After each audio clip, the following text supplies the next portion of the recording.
주일이 금방이었던 것 같은데 또 벌써 금요일이네요.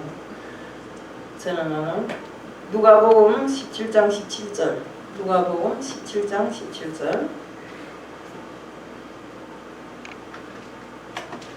누가복음 17장 17절 제가 봉독에 올리겠습니다. 예수께서 대답하여 가라사대 10사람이 다 깨끗함을 받지 아니하였느냐? 그 9은 어디에 있느냐? 아멘. 저는 오늘 믿음 위에 감사를 더해야 한다 하는 제목으로 말씀을 전하려고 나왔습니다. 기도드리겠습니다. 사랑의 하나님 아버지 감사합니다. 우리들 늘상 믿음을 지켜야 한다고 하지만 믿음 위에 감사를 더해야 한다고는 생각해 본 적은 얼마 없습니다. 주님, 감사는 우리들을 행복하게 하고 은혜 안으로 들어오게 합니다. 주님, 저희들 항상 정말 믿음과 함께 감사할 줄 아는 사람들이 될 수 있게끔 하게 하여 주시옵소서. 범사에 감사해야 한다고는 하지만 범사에 감사치 못한 것이 우리들입니다. 늘상 감사할 수 있는 우리들이 될 수 있게끔 해주실 줄 믿사오며 예수 그리스도 이름 받들어 감사하며 기도드리옵나이다. 우리가 인간의 가치는 감사를 깨닫는 데 있다고 했어요. 감사를 느끼는 것에 행복이 있고 은혜가 있다고 했습니다. 감사는 은혜와 행복과 축복이 통로가 된다고 하였습니다. 반면에 원망과 불평은 마귀가 들어오는 통로라고 했습니다. 때문에 우리는 원망과 불평을 하지 말아야 돼요. 어떤 조건에서도 감사해야 합니다. 우리 옛날에 제가 처음에 이 한국 어떤 교회에 갔는데 설이라고 우리 성부영신 예배에 갔어요. 근데 새벽에 어떤 목사님네 집에 갔는데 저는 이름도 잘 모릅니다. 늘상 흰 바지에 빼꾸도 신고 다니는 분이라 하더라고요. 그런데 그분 집에 성부영신 예배 드리고 인사를 갔어요. 근데 나오다가 탁 걸려서 넘어졌어요. 근데 탁 걸려 넘어졌으면 아이고 해야 되는데 감사합니다 이러더라고요. 그래서 나는 이상한 사람이다. 저건 진짜 호구로구나 이랬더니 그게 왜 감사하다 했는가. 그 자리에 그 목사님이 걸려 넘어지지 않았으면 딴 사람이 또 뒤따라 나오다 넘어질 거 아닙니까. 그러니까 본인에게 먼저 그 넘어질 수 있는 자리라는 것을 알려준 게 감사하다고 이렇게 말씀하시더라고요. 이렇게 감사는 항상 넘어져도 우리는 믿는 사람들은 넘어져도 감사하고 병이 들어도 감사하고 우리 이번에 김 목사님 코로나 때문에 집에서 막 속상해서 혼났다고 하는데 속상해한 게 아니라 김 목사님이 하도 바쁘게 돌아치니까 너 좀 쉬라 이러고 일주일 동안 집에다가 쉬라고 그 코로나 걸리게 한 겁니다. 이렇게 좋게 생각하면 다 감사잖아요. 우리는 이렇게 무엇이나 긍정적으로 생각할 때 감사가 넘치는 것입니다. 우리 오늘 사건은 사마리아와 갈릴리 사이를 예수님께서 지나실 때 있은 이야기인데 예수님은 사마리아를 직접 통과하지 않으시고 갈릴리 남쪽 그 요단강 근처를 우회해서 이동하고 계시는 중이었습니다.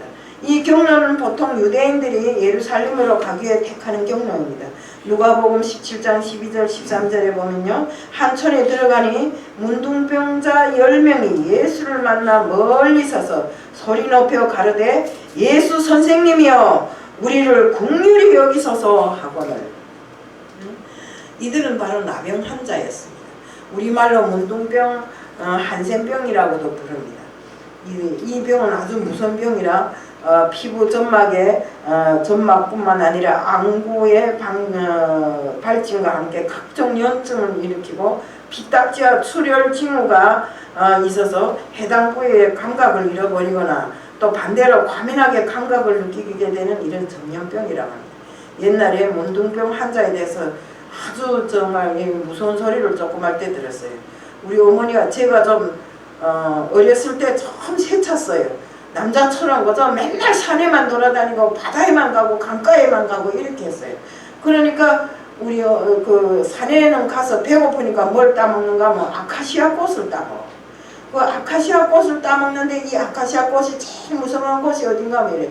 묘 주위에 이런 데 보면 아카시아 다른 사람들이 묘가 있다고 안 따가기 때문에 그 묘 주위에 보면 막 소담스러운 아카시아 꽃들이 있는데 그런 데만 저는 쫓아다니는 겁니다. 가서 막 나름씩 따서는 내 혼자만 먹는 게 아니라 또 막 치마다 이렇게 담아가지고 가서는 애들 보고 먹으라고 이렇게 주고 하니까 우리 엄마가 뭐 이런가 문둥병자들이 너를 잡아간다고 그러더라고요. 문둥병자 왜 잡아가냐 하니까 문둥병자는 원래 그 조그만 애들 잡아서 갖다가 죽여서 간을 뽑아 먹는다고 이러더라고요. 그러면서 무서움증을 주면서 못 가게 하는데 문둥병자 어떻게 생겼는가 아까 눈썹도 하나도 없고 다 이렇게 온몸이 다 벌어서 진물이 한 번만 묻으면 나도 문둥병자가 된다고 이러면서 막 엄마가 그때 저한테 막 무서움을 주던 그런 생각이 들어가요. 이 문둥병에 대한 것만은 또 우리나라에 문둥병 환자라 하면 문둥병 환자들과 같이 했던 목사님이 계시잖아요. 손양원 목사님. 이렇게 나균에 의해서 감염되는 병인데 쉽게 말하면 산채로 부패하는 병입니다. 사람을 산채로 부패시키는 이런 병이 몸이 썩고 문드러지고 상처가 나고 부러지고 발에 못이 박혀도 감각이 없는 이런 형편입니다. 그러니까 그래서 살이 송장이지요. 살아있지만 생생한 사람들하고는 접근도 못하는 이런 병. 레위기 13장 46절에 보면 성경이 계명을 따르면 문둥병 환자는 부정하니 혼자서 살되 진 밖에서 살아야 한다고 했어요. 우리 성경에 보면 이 문둥병 환자는 이 성 안에서 못 살아요. 진 밖으로 다 쫓겨나서 살았어요. 레위기 또 13장 45절에 보면 문둥병자는 부정하니 길을 가면서도 부정하다 부정하다 이렇게 외치며 다니라 했어요. 다른 사람이 곁을 마주치지 못하게 이렇게 하라. 10명의 문둥병 환자들은 아주 심각한 상태이지만 혼자서는 살 수 없기 때문에 10명이 뭉쳐서 같이 생활을 하였습니다. 그러다가 정말 지금 상태는 옛날에는 그걸 완전히 퇴치 못하는 이런 병으로 생각했어요. 지금은 크게 그걸 무서운 병으로 생각 안 하더라고요. 한센병은 피부병입니다. 처음에는 모르고 있다가 속이 다 골마 터져서 정말 피부 밖으로 이렇게 나와서 피부가 문드러져야 하는 이런 병입니다. 그렇기 때문에 신경감각이 마비되고 손발에 변형한 후에 후유증이 나타나기 때문에 정말 내 손이 다 오그라들고 내 온 살이 다 썩어서 그 안에서 냄새가 나고 이래도 모르고 있다가 나중에 알게 되는 이런 병이라고 합니다. 때문에 한센병은 전염되기 때문에 전염성이 또 아주 셉니다. 우리 지금 코로나가 전염성이 세다고 하잖아요. 그것처럼 한센병 역시도 전염성이 세기 때문에 한센병 환자가 있는 자리에는 거리 한 50m를 떨어져 있어야 되는 이런 형편이라고 합니다. 정말 이 한센병 환자는 네가 한센병이다 하는 진단을 받은 그 순간부터 집을 떠나서 바깥에 격리되어 살아야 되는 것입니다. 민수기 5장 2절 3절에는 절도 있듯이 그들은 정상인들과 가까이 할 수 없고 마을 밖으로 쫓겨났는데 사실 사회적으로 사형 선고를 받은 사람들과 똑같았어요. 우리 다클레이 신학자에 따르면 문둥병자 쪽에서 건강한 사람 쪽으로 바람만 불어도 그 나균이 날리는데 50m까지 날린다고 합니다. 때문에 문둥병 환자가 있다고 하면 항상 그와 50m 이상이 떨어져 있어야 그 병에 전염되지 않는다.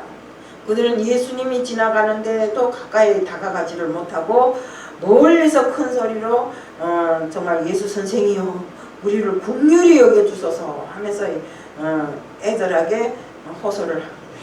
정말 그들이 부르짖으니 예수님께서 발걸음을 멈추고 너희들 제사장 한 대로 가보아라 이렇게 말합니다. 당시 제사장들은 판결권과 사명권을 다 가지고 있었습니다. 그렇기 때문에 예수님의 말씀을 믿고 그들은 제사장을 찾아가는 도중에 벌써 깨끗이 나음을 다 입었습니다.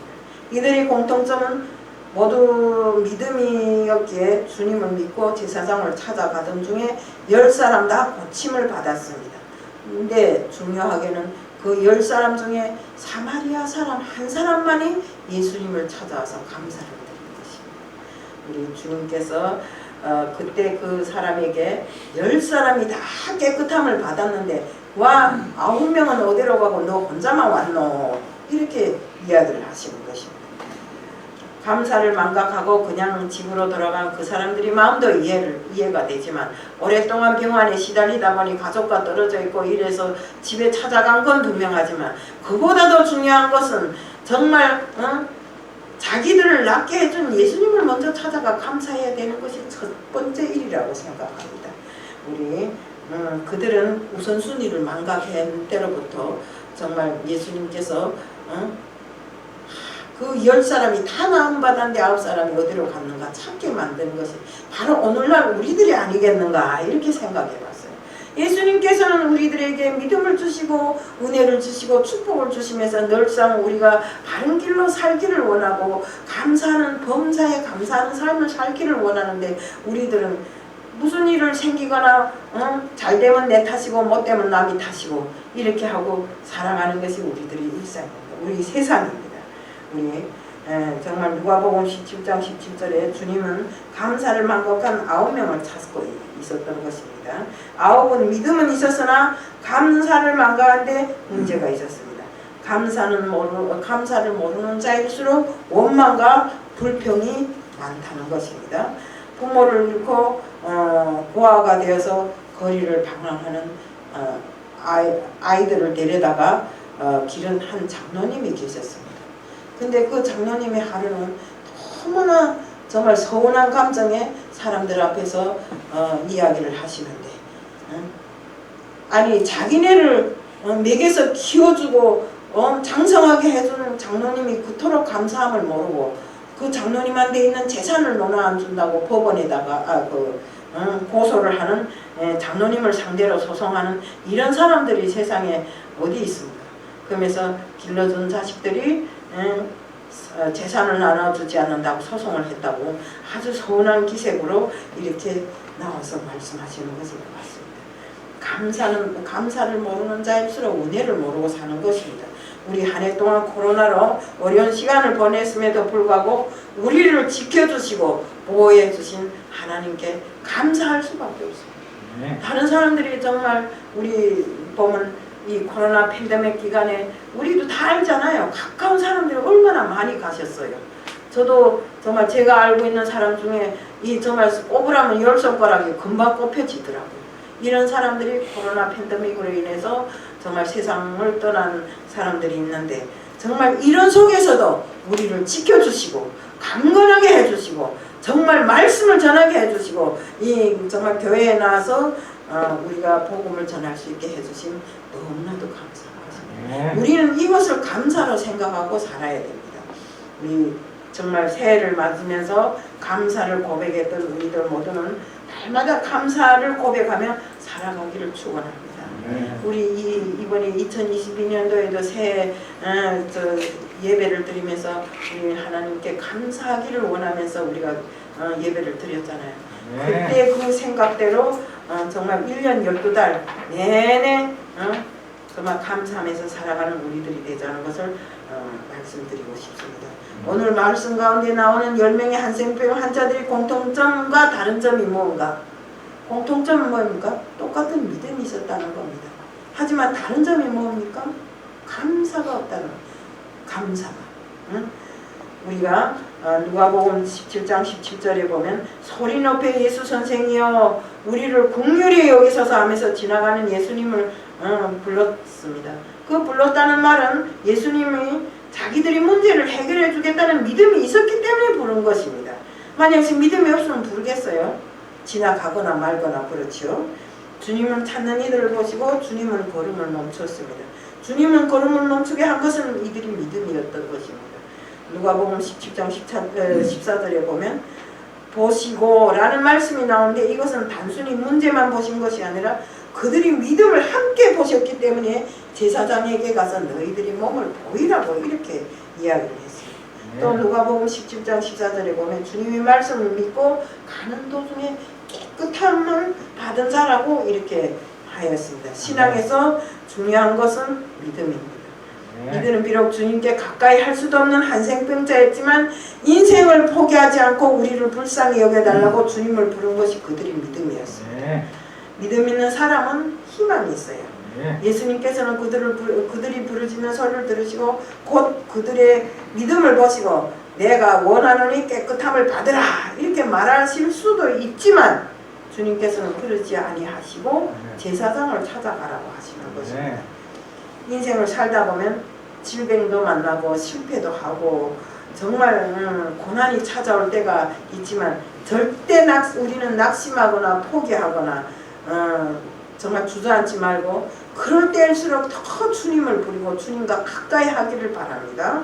주님을 찾을 때 우리의 기도를 들으시고 믿음을 보시고 문제를 해결해 주시는 주님이십니다.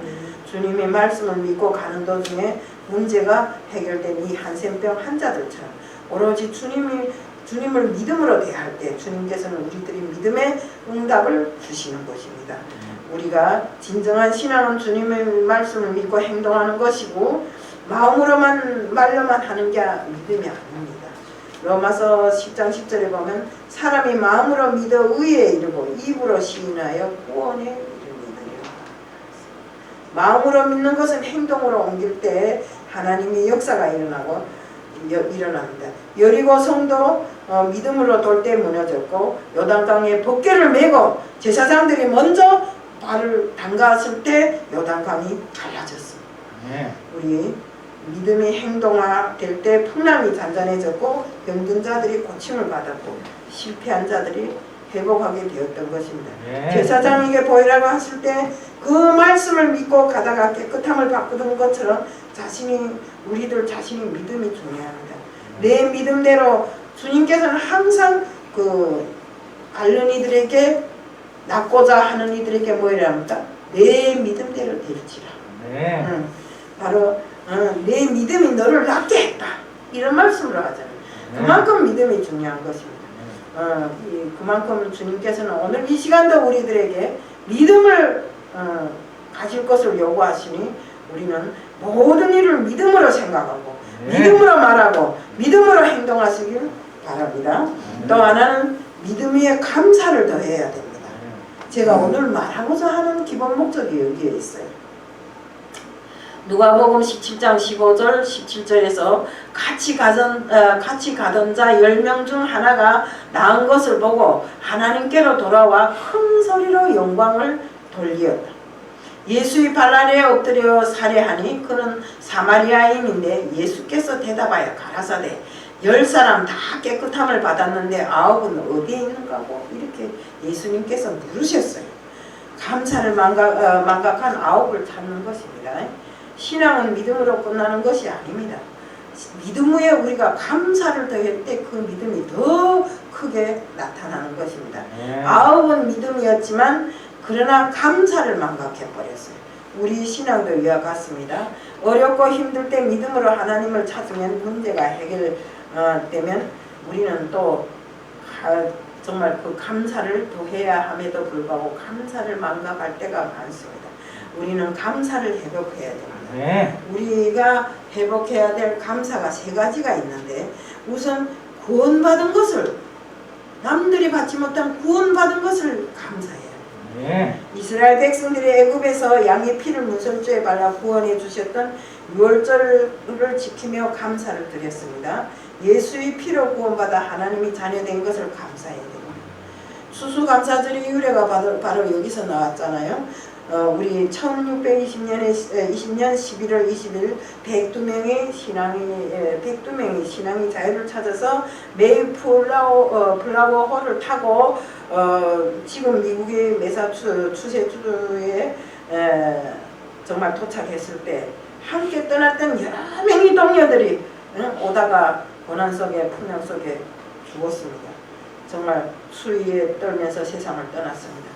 이들은 인디언들에게서 얻은 씨앗을 가지고 심어서 한해 농사를 짓고 먼저 떠나간 사람들이 무덤 곁에서 추수감사 예배를 드린 것이 유래가 되어서 추수감사절이라는 것이 있게 된 것입니다. 우리 신앙의 자유를 누릴 수 있는 구원의 은혜를 그들은 감사했던 것입니다. 내가 구원을 받아 하나님이 자녀라는 사실보다 더 큰 감사는 없을 것입니다. 또한 지금까지 살아온 것을 감사해야 돼요. 우선 첫째는 구원받은 것을 감사해야 돼요. 또 네. 지금까지 살아온 것을 감사해야 돼요. 우리는 감사의 조건이 없는 게 아니라 감사를 깨닫지 못해서 감사하지 못하는 때가 많아요. 이것도 저것도 다 내 덕이고 주님 덕은 하나도 없어요. 살다 보면. 그러다 보니까 이것을 깨닫지 못해서 감사를 못한다 이겁니다. 다 지나간 다음에 돌아보면 다 주님이 은혜인 것을 감사하지 못하고 살은 것이 우리들이 죄인 것입니다. 수술을 하고 태어난 한 집사님의 고백입니다. 그는 30년 동안 단 하루도 예배 주일을 예배에 빠진 적이 없고 또 아침 새벽 기도에 빠진 적이 없다고 자부하던 분이었어요. 그런데 하루는 병이 들어서 갑자기 쓰러져 가지고 병원에 입원하다 보니까 주일 예배도 빠지고 새벽 예배도 빠졌습니다. 그가 태어나서 하는 소리가 정말로 지금까지 나를 주일 예배와 새벽 예배에 꼬박꼬박 참가할 수 있게 해주신 것이 바로 하나님이었다. 내게 그만한 건강을 주시고 나를 인도해 주셨기 때문에 내가 참가할 수 있었다. 그전에는 내가 잘해서 그렇게 된 줄 알았는데 내 결심이 굳고 내가 올곧은 사람이어서 그렇게 된 줄 알았는데 그것이 아니었고 내가 이번에 아프고 보니까 나에게 건강 주시고 나를 올바른 길로 인도해 주신 하나님의 은혜가 있었기에 이렇게 했다고 하나님 앞에 감사했다고 합니다. 정말 우리가 살고 있는 삶이 순간순간 삶이 전부가 다 은혜이고 감사인 것을 우리는 그것을 느끼지 못하고 살기 때문에 감사가 부족하다 이겁니다. 우리는 항상 감사로 기도하고 감사로 예배 드릴 때 하나님께서 기뻐 받으십니다. 시편 50편 23절에 보면 감사로 제사를 드리는 자가 나를 영화롭게 하나니 그 행위를 옳게 하는 자에게 내가 하나님의 구원을 보이리라. 우리 두 가지 우선 구원받은 것을 감사해야 되고 지금까지 살아온 것에 대해서 감사해야 되고 또 하나는 미래를 하나님 주님 앞에 맡길 수 있는 것이 감사해요. 미래 시간은 하나님만이 압니다. 내가 압니까? 내가 가는 시간 내가 알면 얼마나 좋겠어요. 우리 미래를 지금까지 여기 앉은 아무리 영험한 분이라 할지라도 내 미래에 대해서는 잘 모릅니다. 누군가가 그러더래요. 중이 제 머리를 못 갑니다. 그게 무슨 소리입니까? 남의 것은 할 수 있는데 내 거 못하는 다 알아도 내 걸 모른다는 소리입니다. 말하자면 나의 모든 운명은 하나님께 지어져 있으니 하나님만 아시는 것이지 나는 모른다 이 소리입니다. 우리가 솔직히 말해서 성수대교가 끊어질 걸 알았으면 그 시간에 누가 거기를 지나가겠어요. 삼풍백화점이 무너질 줄 알았으면 누가 거기에 상품 싸러 들어가겠어요. 또 미국의 뉴욕의 쌍둥이 빌딩이 무너질 줄 알았으면 누가 그 안에 들어가겠냐. 바로 우리 미래는 하나님만이 아시고 하나님만이 우리 미래를 주관하시기에 우리는 하나님께 모든 것을 맡기고 하나님 앞에 감사하면서 순간순간을 하나님 앞에 감사하면서 살아야 됩니다.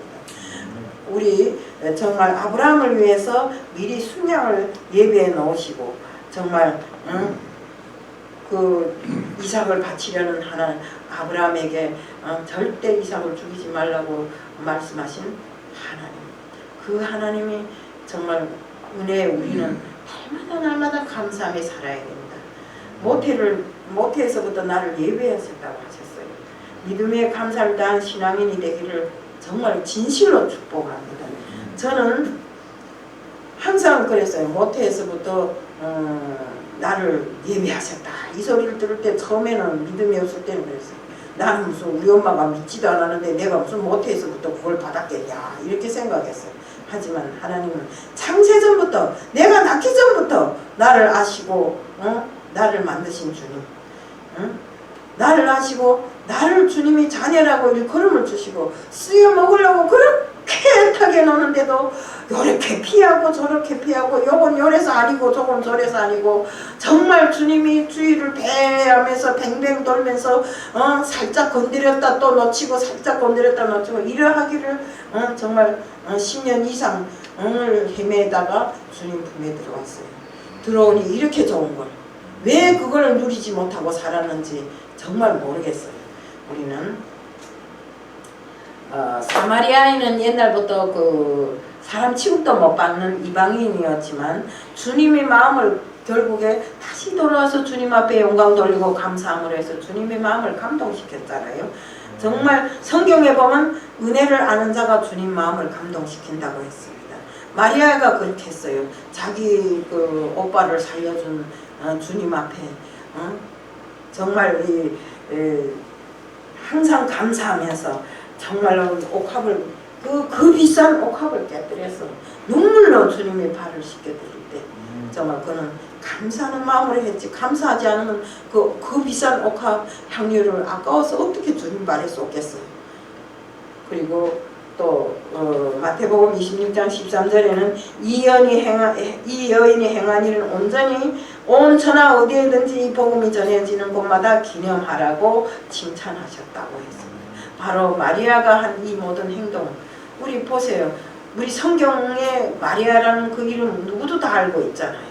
옥합을 깨뜨려서 눈물로 주님의 발을 씻긴 그 마리아라는 그 여인에 대해서는 누구도 다 알고 있어요.